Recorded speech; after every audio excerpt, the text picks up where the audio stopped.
Good morning students. आज हम करेंगे पुस्तक स्पर्श का पद्य भाग काव्य खंड का पाठ 9 रैदास। रैदास एक भक्ति काल के बड़े प्रसिद्ध कवि हैं जिन्हें हम संत रविदास के नाम से जानते हैं। संत रविदास की कुछ वाणियाँ श्री गुरु ग्रंथ साहिब में भी शामिल है। जिस प्रकार भक्तिकालीन लोगों ने मूर्ति पूजा का खंडन किया, ठीक वैसे ही श्री रैदास ने भी श्री राम जी की सखा संबत भक्ति की और मूर्ति पूजा का विरोध किया। इन्होंने अपने प्रभु को अपना मित्र माना, अपना सखा माना। तो हम यहाँ पर बात करते हैं इनके पद्य। रैदास जी बड़े ही सर्वगुण और संपन्न हैं। रैदास जी ने अपने स्वामी को भक्त और सेवक इन रूपों में माना है। रैदास जी अपने गुरु को महत्व देते थे। रैदास जी कहते थे कि वे मेरे सखा हैं। अतः रैदास जी भक्ति काल के निर्गुण संप्रदाय के कवि थे। हम यहाँ बात करते हैं, इन्होंने अपने पहले पद में प्रभु के साथ अपने संबंध को बताया है। इनका पहला पद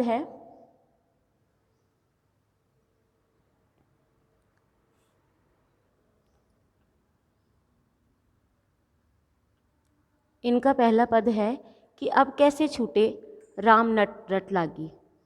इसमें यहाँ पर रैदास जी कहते हैं, यहाँ पर कवि रैदास का पद है, अब कैसे छूटे राम नाम रट लागी।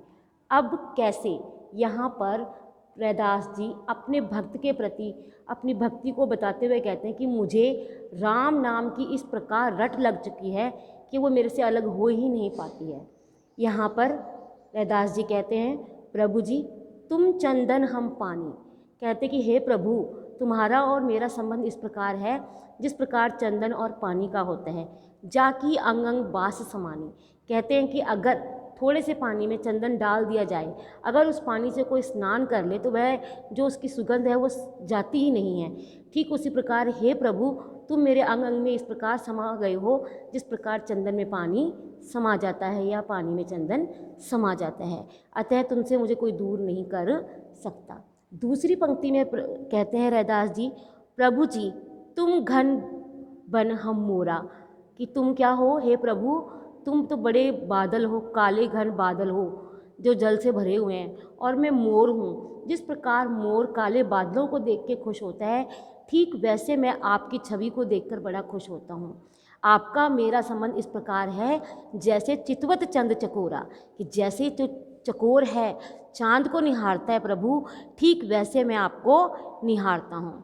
यहाँ पर कहते हैं, प्रभु जी तुम दीपक हम बाती, जाकी ज्योति बरे दिन राती। यहाँ पर दूसरा उदाहरण देते हुए कहते हैं रैदास जी कि जिस प्रकार एक दीपक और बाती का मेल होता है, ठीक उसी प्रकार अगर आपके बिना मेरी ज़िंदगी में कुछ भी नहीं है, मेरा जीवन आपके बिना अधूरा है। जिस प्रकार दीपक में बाती डालने से वो दिन रात जलता है, ठीक उसी प्रकार आपके साथ रह के मेरे जीवन की नैया भी आगे आगे बढ़ रही है। यहाँ पर तीसरी लाइन में फिर से कहा जाता है कि प्रभु जी तुम मोती हम धागा, जैसे सोने ही मिलत सुहागा। कहा जाता है कि जो मोती है बड़ा अमूल्य होता है, वह जल से मिलता है और अगर धागे के साथ उसका संबंध बन जाता है तो वह बहुत बड़ी माला, सुंदर माला का रूप धारण कर लेता है। ठीक उसी प्रकार हे प्रभु जी, आपका जो दर्शन है मुझे मिल जाता है तो आपका और मेरा संबंध सोने और सुहागे जैसा बन जाता है। अंतिम पंक्ति में रैदास जी कहते हैं कि हे प्रभु तुम स्वामी हम दासा, ऐसी भक्ति करे रैदासा। कहते हैं कि हे प्रभु जी मेरी भक्ति तो इस प्रकार है कि तुम स्वामी और मैं दास हूँ। तुम्हारी और मेरी भक्ति का मेल यही है कि स्वामी और दास की भक्ति बनी रहे। अतः मुझे तुम्हारे राम नाम की रट इस प्रकार लग गई है जो कि मेरे जीवन के अंतिम समय में मेरे साथ ही जाएगी। अतः इस पद में रैदास जी कहते हैं कि मेरे मन से राम नाम की रट नहीं जाती है, राम नाम मेरे मन में समाया हुआ है। अतः तुम स्वामी हो और मैं तुम्हारा दास हूँ, तुम मोती हो तो मैं धागा हूँ, तुम दीपक हो तो मैं बाती हूँ, तुम घन मोर हो तो मैं मोर हूँ। इस प्रकार हे प्रभु जी आपका और मेरा संबंध अटूट है। अतः मैं आपके चरणों में सदा आपकी सेवा करना चाहता हूँ। तो इस प्रकार पहले पद में रैदास जी ने अपनी भक्ति का वर्णन किया है। उम्मीद करती हूँ आपको यह पद समझ आया होगा। घर पर रहें, सुरक्षित रहें।